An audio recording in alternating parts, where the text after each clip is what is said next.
Hi, my name is John Bays. I'm the General Manager of Benjamin Ryan Communities.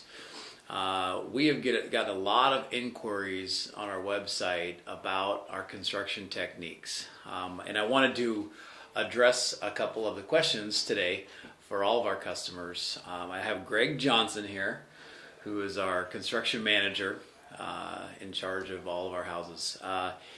We've worked together for some time now. Greg has over 30 years experience in the business, locally, for local home builders, production home builders, built over 6,000 houses. Been involved in that process. Wow, that's a lot of houses. It's good times. Yeah, and actually local too. Yes. Lives in Puyallup. Yeah, Puget Sound area. So neighbor, Yeah. a neighbor of mine. So, but yes, and we want to talk a little bit today about our high performance constructed homes. So we have revamped our entire product line to all be high performance construction. So people have been asking, what is high performance construction? So Greg, why don't you help us out today? Define high performance construction for our customers? High performance construction. Where we come from, we've been building houses for thousands of years. What we're doing with our high performance homes. Now, that's not you, Greg, right? No. 30.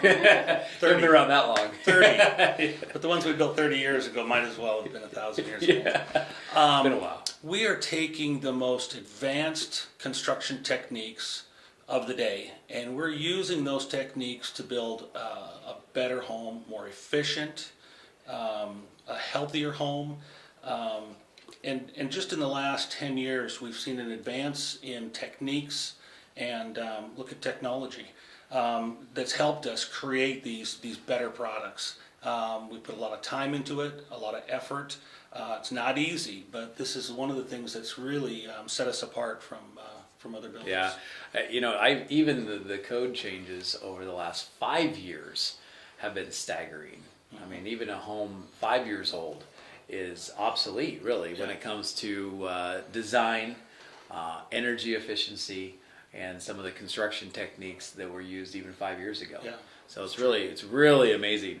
Tell us a little bit about the components of the house. What really goes into an advanced, a high performance home, an advanced construction home? A high performance home is it's a combination of all of the parts and pieces.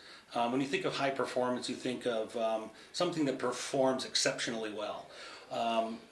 High performance homes takes various components within that home, and we look at each one and we try to extract from those parts and pieces and all of the components the best and most efficient and high performance techniques and materials that we can.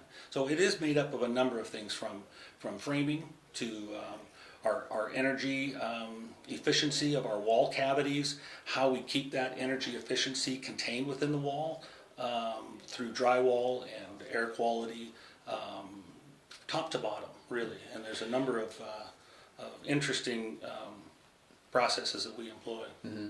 Well, tell us about those the processes specifically. How's the framing different?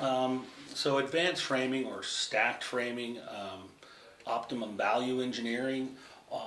It's a series of calculated methods in which we load these walls in a stacked formation. So it's not a haphazard method of framing. Most of the homes built today are somewhat random. What we do is we're very calculated in how we place each stud. Every stud in the house, wall plates, have a specific place. It's a lot more difficult to do it that way, but we end up with a wall that performs much better. Ceilings, floors, walls. So it really comes down to loading, where we have a simple way to look at it is the load on that roof, whether it's snow or just the dead weight of that roof, has a direct path to the foundation. Mm-hmm. And in the process a little bit. I think one of my favorite things about the advanced framing techniques that we use is not only the loading, so it's more efficient from trusses all the way down to foundation. We have one single load, but also what it does to the insulation. Can you explain how then the advanced framing affects the performance of the insulation in the wall. Well, first of all, there's a in the stacked framing or in the advanced framing methods, we end up with cavities which are all very consistent. They're all stacked. We're able to use a fewer number of studs, and therefore those studs are replaced with insulation. More insulation, higher performance. And we've seen in our with the more insulation and less thermal bridging, as Correct. you had brought up earlier, that actually those walls perform about 15% or more greater than a standard wall. Correct. So the insulation is one aspect of that. Another aspect of the wall. What other techniques are we using? Well, what we found, and there's a lot of people doing some great research right now in the performance of a wall cavity and the insulation within that wall and how it performs and what simple things degrade that performance. And so what we're doing is we're sealing those walls in, or that insulation in. We're using high performance air barriers that will prevent air from moving through that wall cavity. We're using a combination of insulation mediums with high density foam insulation as well as blown in bibs. But ultimately what we're trying to do is prevent air and moisture from moving through that wall. And a lot of older homes, they would say breathe. These houses, these wall cavities are very sealed up, and that energy efficient insulation, we're giving it the opportunity to do its job. Now, people have a concern when you say that the air doesn't move through the wall. Correct. But really, that concern is probably due to a lack of education in the process, because once we've sealed that wall up, what's the next step to making that high performance home perform? One of the next steps, of course, if anyone's concerned with the eliminating that air movement through the walls or those air barriers, is our ventilation system. Again, today's advances in technology, and not only that, just in our understanding of how these houses perform, we are controlling the amount of air that moves in and out of that house, that fresh air. Of course, we reduce products in the house that might compromise air quality, but not only that, we then turn around and we control that air movement. Through an engineered, you were saying earlier, through an engineered air system. Yeah, that's ventilation designed to ventilate the house Right. properly. Yeah, designed for the square footage of the house, designed for that house. Each one is individual, and how it works. We feel it's more important to control the amount of air that comes in and out of that house, as opposed to say, well, let the house breathe.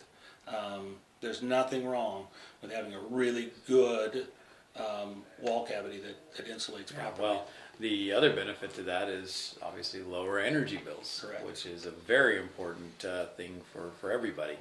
One thing we touched on earlier was our heating systems. We've also designed our heating systems to be more efficient. Can you tell us about that? I think one of the greatest advancements recently, for us at least, is pulling the heating systems inside the house. A lot of homes have heating systems in the attic. They have heating systems in the garage, which in turn force the ductwork into the crawl space or into the attic space. These are unconditioned spaces. They're not heated. They're susceptible to the outdoor environment, even though they're insulated. So by bringing that into the structure of the home, what we're doing is we're actually allowing that system to work within the home as it should, as opposed to having it piped in. Nobody would put their heating system in a shed out in back of the house and then duct the heat into the house. So number one, it increases the performance of the system itself. Number two, any leakage or infiltration is within the structure of the house, so it doesn't matter too much. But really, it's about the performance of that system. Yeah, probably one of the highest areas for heat loss and inefficiency is in that heating system. Right. That's in either the attic or the garage or the crawl space. which is it actually has been mind blowing for me to learn about the heat loss there. So Right. very interesting, and I mean that really explains a lot about the home, the structure, what's inside the walls. Definitely something that gives me peace of mind knowing that we're building the best, most efficient home for our customers. But really, at the end of the day, what else? Is there anything else about the house? We're capping it off. Tell us about the finishes, where we've designed those finishes to meet air quality standards. Well, we intentionally seek out products that are either low VOC or have materials that are not that do not off gas, or from carpets to cabinetry to our paint. And again, with technology, there are a lot of manufacturers that are coming up with better products. And again, because we're controlling the inside environment of that house, we want that environment to start out healthy. So that's our goal: start out healthy, and then we can control that air movement, control fresh air, exhaust. Yeah, I think Again. that's one of my most passionate areas right there is the healthy living aspect of our home. Not only are your utility bills going to be lower, not only is it going to be a more efficient home, but it's a healthier home.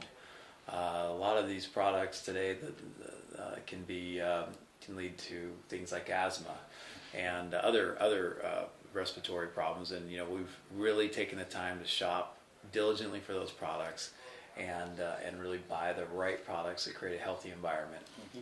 So pretty exciting. Well, Greg, Good stuff. yeah, that's educated a lot. Hopefully our customers have found this educational. That'll tell a lot about our high performance constructed homes. So really, at the end of the day, you have a more efficient home, utilizing the advanced techniques of the day, and producing a better product for you and your family from now and in the future. So thank you.